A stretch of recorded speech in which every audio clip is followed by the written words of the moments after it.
Zach Peay, Jamar Perkins. It's crunch time. It's crunch time here, live in the studios of Austin Peay. Zach Peay joined as always by Jamar Perkins. No Reese Britt today because he's on the golf course, hopefully winning a tournament right now is what I hope he's doing. So Christian Hunt is back up to bat in the hot seat again today. Christian, welcome back to the show. Glad to be back. Shout out to Reese, man. Hope he does well today.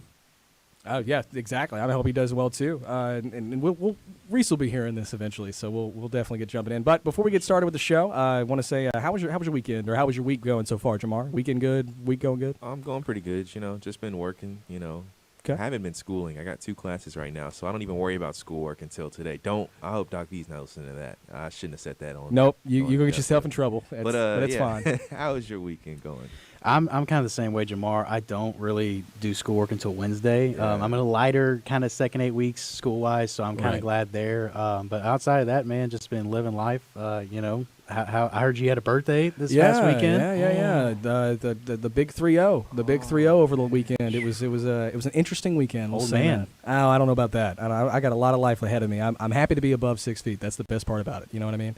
Yep. But let's jump into March Madness, guys. As I watched a lot of games over the weekend, let me tell you. Yeah. We were so confident in our picks. You and I were, Jamar, and I know that you got to hear us as we were talking too. We were all so confident. I bet every one of us right now, including Reese as well, are probably wondering what in the world happened over the weekend. As San Diego State is one of the Final Four members on top of Florida Atlantic, Miami, and UConn right now. Guys, what's going on? Insanity. I mean, March Madness. It's March Madness. That's what's going on. The fact that I think every single one of us. I know you weren't on the show last week, but I'm going to assume that you thought Alabama would be. They were my Final bracket, Four. yes. They were, yeah, they were mine too. The fact they're not here is just a huge eye opener. I always thought, Houston was one of those teams. They were the 1 seeds where I thought they were doubted a lot. And I think for decent reasons, Right. And obviously they end up going, but wild. Tennessee. I feel Tennessee fans are hurting right now. Shout out Reese Britt, as this is probably was gonna be the easiest way to a national championship that they've had in years and they're going to have in years. And the fact that they didn't get it done is wild, I think, as well. But a crazy tournament. And as far as, I don't know, we're not getting into picks yet. But from what I saw on the weekend, it was some good basketball being played. And I kind of mentioned it last week. This is what happened when you have so many transfer portals. You have so many things going on as far as getting extra years. A lot of these big-name schools, I don't think they're true teams. They're not guys that have been playing together for the past couple of years and have been really working a program. And I think that's why you're seeing this. And you talk about big star players. There's not many here. There's not many here. This is team basketball being played, and that's why they're getting these wins. And you see in these mid-major schools in the Final Four. Right. You got some more on this too. I know you've got some opinions at least about some of these teams. So we're going to break down these games in just a second. So I'm curious of your thoughts. I was going to ask you guys, because I've seen this kind of been floated around the internet, and I was kind of wanting to get your guys' opinion. Is this the worst or best NCAA tournament? Because I've seen it go both ways. I've seen some people say it's been the most awesome. I've seen some people say it's the worst because no one, kind of like how you said, no one cares about it anymore because there's no Duke, there's no North Carolina, or there's not a big name player because Brandon Miller, who Alabama, number 1 and number 2 overall, as you and I were talking about before the show started, they're not even in the tournament anymore. Nope. I would say it's hard to. I don't know if y'all saw the De'Aaron Fox interview. I did not. He doesn't like watching college basketball. I saw it. We saw, man, which shout them out. I'll say when you talk about a team like trying to find them really fast here, but when you talk about half the bracket got cut off. If you didn't realize that, I'm sorry. That was me trying to make sure everything fit on the page today. So no worries. So who are you looking for? I might be able to help you. Marcus Noel, the team that he was playing for. I don't know why it just lost me. I don't remember who he was playing for. Keontae George, the team. I don't remember who he's playing for, man. I'm sorry. I'm gonna find it. We're gonna find it. Yeah. But I know what you're getting at, though. Yeah. I mean, you're seeing guys in 2-point games pulling up logo threes towards the end of the game, and it's like, what kind of basketball is this, man? You're screaming at the TV. You're seeing officiating, which has been a little rough. You talk about some of these calls, and it's like, but I mean, that's any sports, right? But to say it's worse, I wouldn't go there. I think the fact that walking in, beginning of the season, I was telling people, man, like, there's no picks. No one knows who's going to be in this Final Four, and I think that's the beautiful part about college basketball and where we are. So I would say this is one of the best.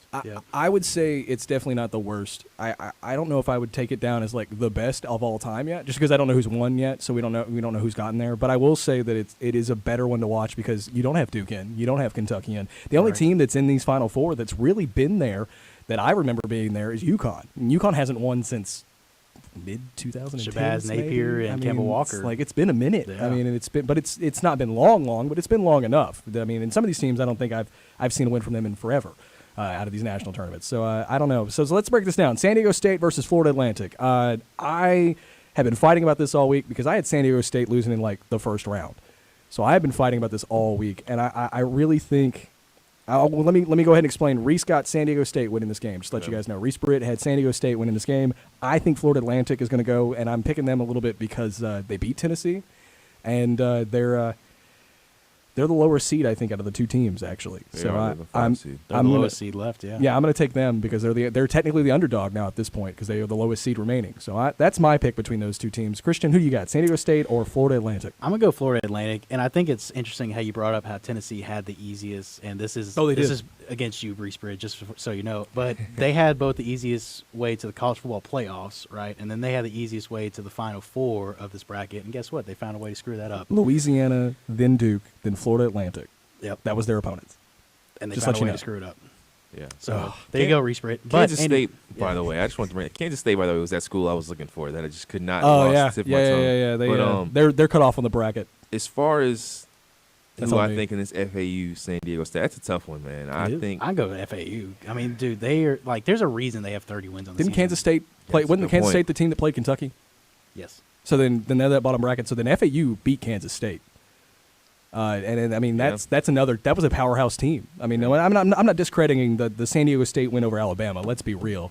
I will say this, but come on. I'm rooting for South Dakota State because I mean San Diego State. Kansas State. I don't know if y'all saw. San Diego Yeah, State. San Diego State. I got you. No I don't know about if y'all saw the video, Kansas State, how they go in the locker room and they listen to the Little Baby song and they rap or whatever. Right.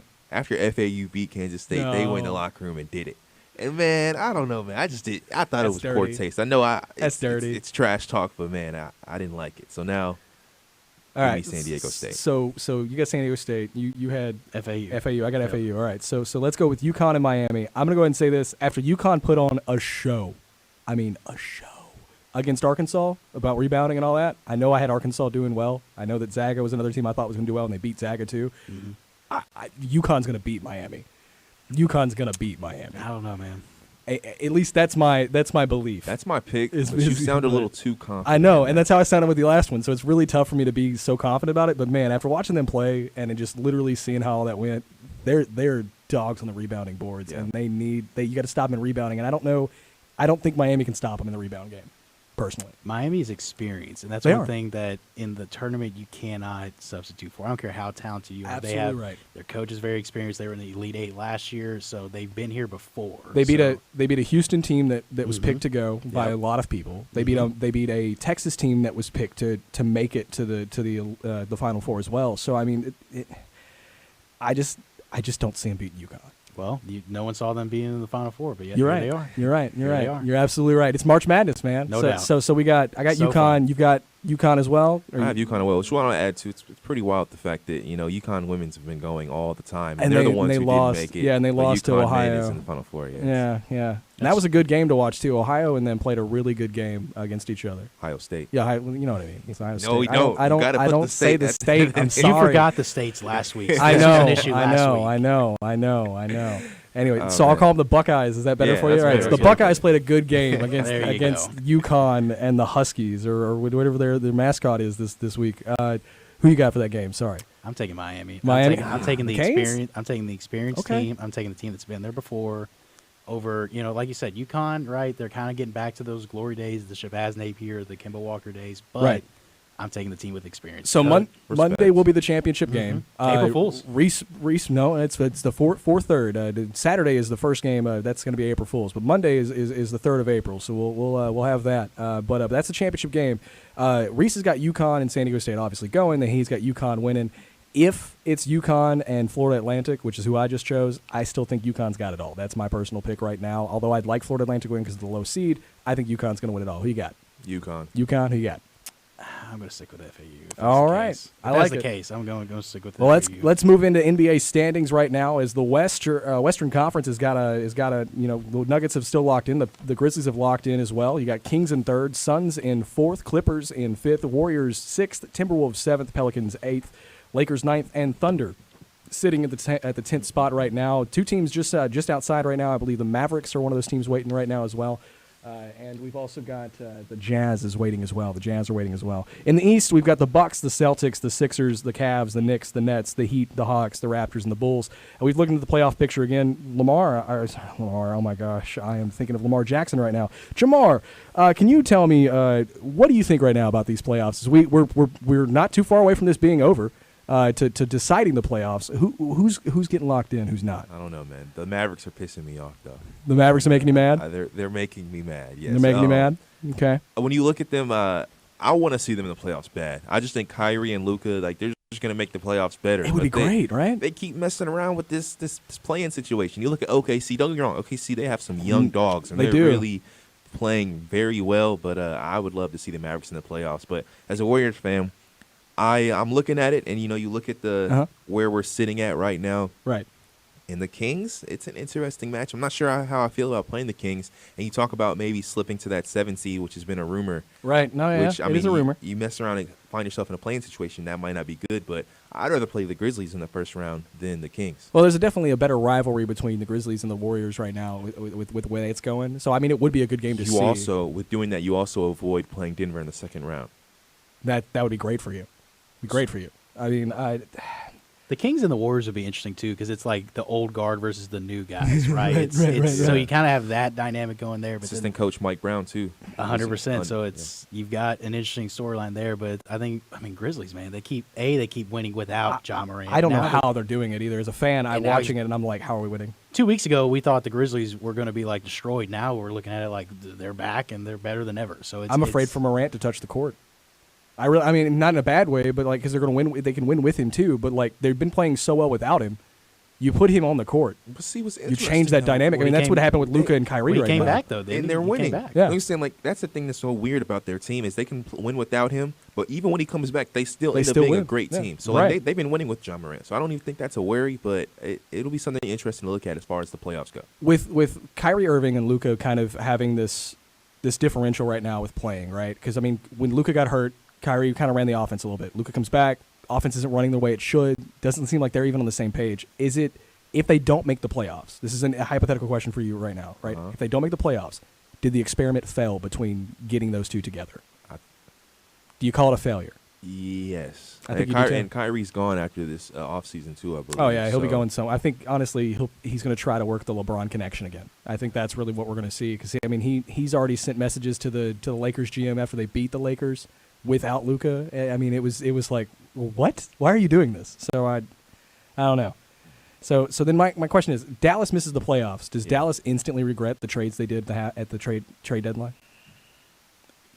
I don't think you'd regret it, but I do think that you lose out on a couple of really good players. But it's not anything that's like just like destroying the franchise. No. You still got Luka. Mavericks weren't close to a championship run. No. And that's why they did that. So right. It's like they kind of find themselves, even with a player like Luka, I think they'll find themselves in a similar situation. Okay. With looking at the Eastern Conference, anything in the East that's kind of throwing you off for right now, at least? Anything at all? And I'll ask you the same question, Christian. Anything in the East right now that's kind of standing out to you? Anything that looks kind of crazy? I mean, I've been wanting to say this for like 4 weeks on the show. Okay. No one wants to talk about the Cleveland Cavaliers. No, the Cavs are like nobody wants to talk about. We have not been talking about them, and I'll admit it. We have not touched base on them. They're playing good basketball. They are. They're not playing poorly. And they have Donovan Mitchell, so it's not like they have nobody to market. But it's like they're the boring team. Like nobody. Obviously, you have. It's that fourth place team you look at and you're like, they're really there. What? Yeah, like you kind of question a little bit. In reality, they're actually a fun team to watch. And I agree. I've been sleeping on my content talking about the Cavs, but they're a fun team to watch. They were even more fun when they had Kevin Love and Lauri Markkanen. But even now, and that Love's in Miami. You talk about Donovan Mitchell. You talk about Darius Garland. Like it's an electric backcourt. And then you talk about Evan Mobley and Jared Allen. They're a good team. I just don't see them going far in the Eastern Conference. It's playoffs. tough because you have the Bucks, the Celtics, and the 76ers literally 1, 2, 3 right. So if we ended today, there's a game that I want to ask you about. It's the 7 and 8 play-in game on the Eastern side between Miami and Atlanta. I think Miami wins that game. You don't think Miami wins that game? Miami's been playing bad lately. I know, but So maybe Jimmy Butler clutches up and gives a That's what I'm great saying, performance. like- Which my Jimmy parlay turns would it just- on. Jimmy turns it on when it starts coming to the Yeah. playoff time. They so all does- do. Every player does in their own way. But Butler, I don't know, man. He's a dog. He might be able to turn it around. It But- would be interesting for sure. I mean, Right. same thing with the Bulls. I mean, you look at them. They can make some things happen. They mess around and get that 8 seed. I'm shocked that they're that low. I mean, I get it because the ball gets hurt. They kind of start having some issues when it comes to offense generation and all that. I'm shocked that they're that low on the scale at The this point. question in to the be East. asked too: Sure. MVP race. I'm not sure if y'all been keeping up with that much, but it's really tight between Jokic and Embiid. Yeah. Christian, what's your pick? So first of all, I saw the spat with Perkins and JJ Redick, which that's obviously Right. a conversation for another day. But Yeah. see, my thing is that Joel Embiid has really caught ground in the past. Second year in a row, he's been up for MVP, right? Yeah. Yeah. He was up last year, and he got stiff for it last year. But I when you wouldn't say he got stiffed, but he didn't get picked. But when you've got a guy who's averaging like a triple double, I mean, dude, don't get me wrong. Joel Embiid is an absolute monster in the NBA, and he Right. deserves to be in the race. But when you got a guy who literally is a center, Yeah. averaging a triple double, not a point guard, You're right. a center who's averaging a triple double, that means he's averaging more than 10 assists a game. I mean, like, you take Jokic out of that offense, I don't think they're nearly as good as they are. I mean, you can argue the same thing with Embiid, obviously, but I just think it's like I think that much more for Jokic. I think Embiid is definitely deserves to be in conversation. with 100%. Embiid, and I don't mean to interrupt you, Yeah, but no, I'll you're say good. I will say with Embiid, like the thing is Embiid has other people around him. I mean, Yeah. not saying He Jokic has an all-star doesn't, he has an but he all-star has caliber other player. people around him. Tobias Harris, Yeah. James Harden. I mean- he's got some really good. I mean, you got Jamal Murray with Jokic, but He's it's like come up in outside. Jokic Jokic is just doing it, not really having a big And name he's guy not, like that on and the he has court. a better record too. And you look at that, so that's something to look at. But one thing I think when you look at a situation like this, you look at the past. Jokic won the past 2 MVPs, looking for his third. It reminds me of a Steph Curry, Damian Lillard situation. Right. If there was no Steph Curry, Damian Lillard would be looked at as one of those kind of guys, maybe top 10 Absolutely. guards ever. Yep. But because of Steph Curry, we see fact- a player like Dame that's overshadowed. What was the year? There was a year that 2K had Lillard like on the case, right? 17, I and think. that was the year like they were pushing him in the league. They were pushing him everywhere. And then Curry had just a phenomenal season. So it was like he was at the height of his popularity. And then Curry was just like, you know what? I'm going to take this from you real quick. Yeah. And he did. And he did take it from him. So, I mean, I don't know. So here's my last question to you about NBA. Then we're going to move on. Anybody right now that are in the play-in games that you just don't think isn't going to make it? They're just done.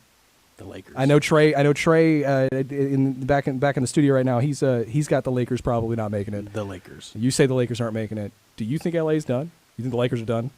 I don't think the Lakers are done. I think the NBA I think they're is gonna going make to it. push their narrative to make them. Oh yeah, no, that's the whole thing. Because I think that the narrative is it's LeBron James. They'll find a way in the to make an playoffs. 11th seed to get him in if they have to. Like he said, it's not in his DNA to miss the playoffs. So I mean, I think it Yeah. is. But hey, we'll just move on from that. Let's talk about MLB. Major League Baseball has opening day on Thursday, March 30th. The first pitch for Game 1 will be at 10:05 a.m. for the Braves at Washington to play the Nationals. And the last of the 15 games on opening day will start at 7:10 p.m. featuring the Cleveland Guardians and the Seattle Mariners. But that's not really what I want to talk about. What I want to talk about that I've been waiting to talk about for the last three shows has been the rule changes for Major League Baseball. This is all from MLB.com. The new rules, there is now a pitch timer, and I'll have these up for you to see as well. 15 seconds with bases empty, 20 seconds with runners on. That means you have 15 seconds to throw your pitch to the plate and 20 seconds with runners on. That's not a lot of time. Okay, I'm just going to let you know that. Hitter gets 1 timeout per plate appearance. That is completely different. Used to, you could be able to stop all the time and call timeout and hold up the game, right? Must be in the batter's box for at least 8 seconds left on the timer, or the pitcher can automatically throw the ball, or it counts as a strike, right? Pitchers get 2 disengagements. The pickoff attempts are step-offs per batter. Violations are a balk. Balks, obviously, guys, balls that end up leading to a walk on base, or if you got a man on base, that gives that person a free base to go to second or third.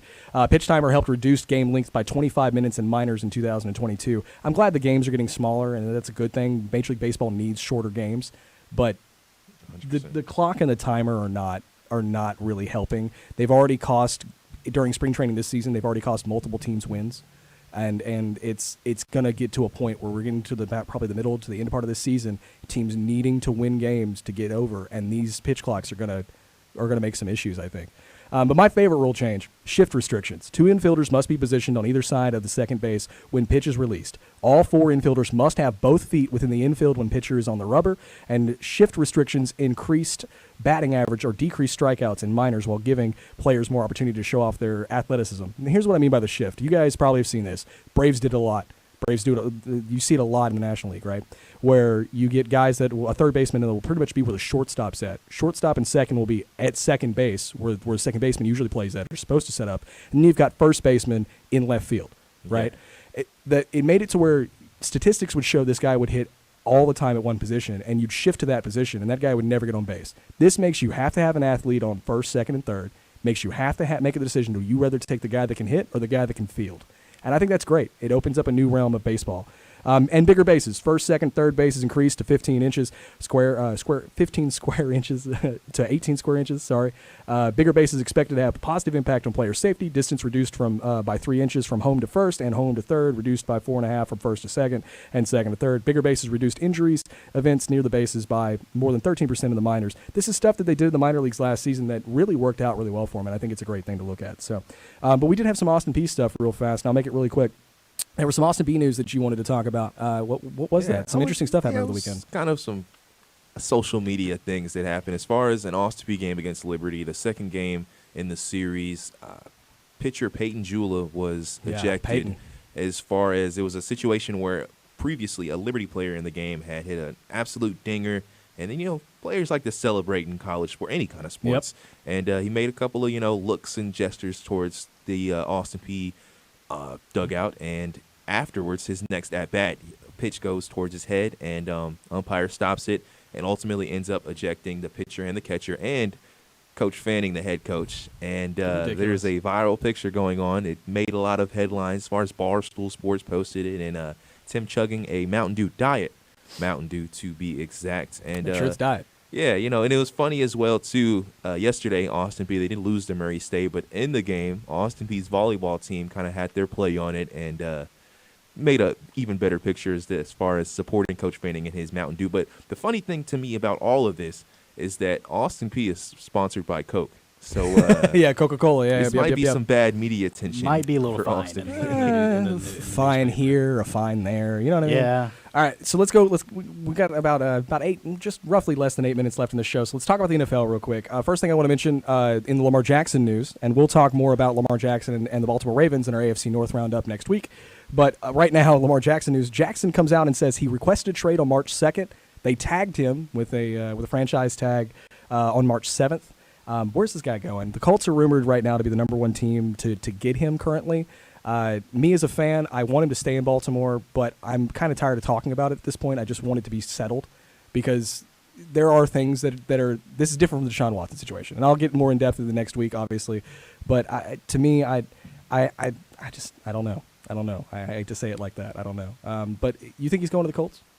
I mean, honestly, or do you think he stays? I don't know, man. The way it looks, man, he's talking about other teams being interested in him, like having super strong interest in him. I would not be surprised if he stays with the Ravens. Right. I'm with you there, too. I mean, I want the best for him, It just sounds like he doesn't want to be with the Ravens. So I don't blame him. Have to be stuck there, but I don't blame him. I mean, like I said, I can see it from both perspectives, from the franchise and from his perspective. I don't blame him for being upset, but at the same time, it's a weird situation. Yeah. At the end of the last season, I told you guys, I'm like, man, they sign him, they keep him, they get receivers. They're a contending team. Right now, I don't know where that team's going to end up at. I have no idea. The Deshaun Watson contract kind of threw everybody into a curveball, and I think it's changing the NFL.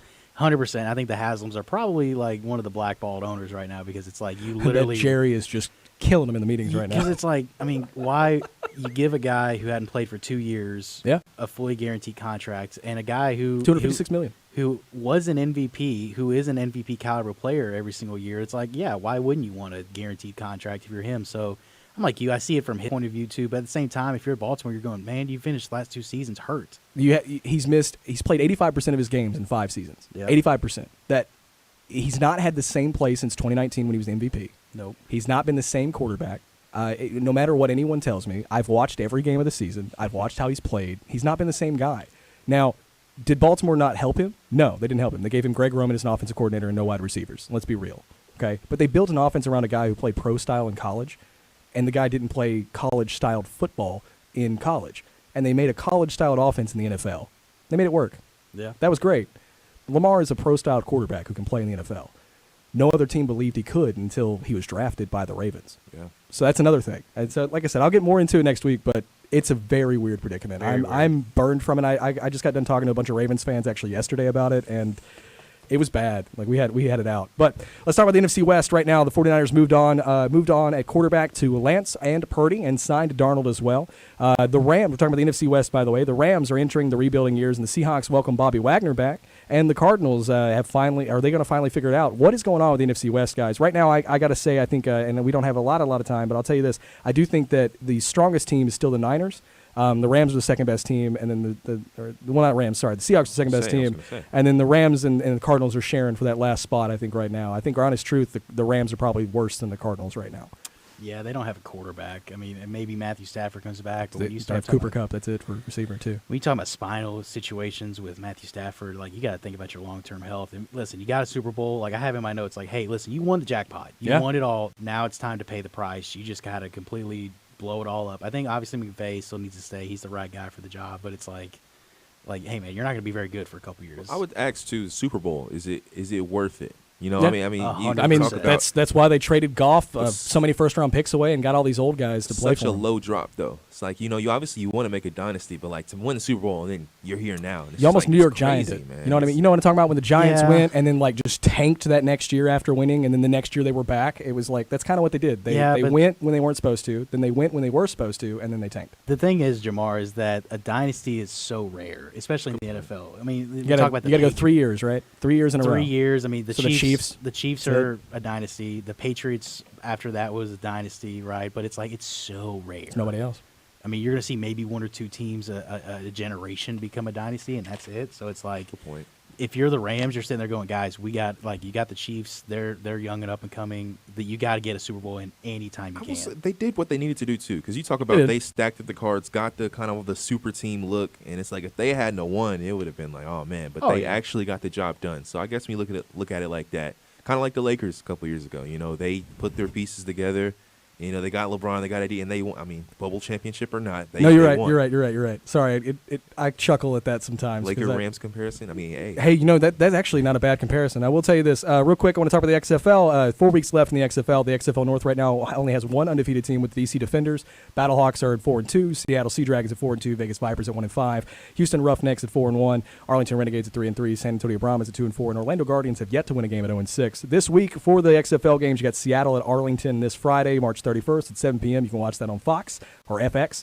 San Antonio at Vegas, Saturday, April 1st at 3 p.m. You can watch that on ESPN2. DC at Orlando, Saturday, April 1st on April Fool's Day at 6 p.m. at night. That's Eastern time as well. And St. Louis at Houston, Sunday, April 2nd at 2 p.m. Eastern time as well. You can watch both those games on ESPN as well. Want to mention this real quick. You guys can find us at APSU CrunchTime on Instagram and Twitter to ask us what's going on throughout the week, answer our questions as we talk about sports day in and day out on that as well. And then the only other thing I wanted to say, since it's opening day tomorrow, go Orioles. I wanted to say go Orioles real quick is what I wanted to say. How much time do you have, Zach? I have like 40 seconds. Defenders versus Guardians, 6-0, 0-6. What's the score? Oh, I hope they win by 40. 40 piece? Question is, which quarterback do they play? Because they played all four of them for the Guardians. So They it's did. like, which quarterback do you play at this point? Only other thing I want to mention, because I know you know it too, WrestleMania 39 is this weekend in Los Angeles, and I will be watching working. that as well. I know. Fill me in, man. I'll have to fill you in. I will gladly text you about that. But thank you guys week in and week out coming in this. Thank you for sitting in today with us, Christian. I know that every time we get an opportunity to have you here, it's a great thing. Special thanks to Doc V for letting us use this as well. David Ellison, Steve Sawyer, Trey Whiteout as well, being out there helping us with this for Crunch Time week in and week out. It's been another great episode of Crunch Time, and we'll see you next time.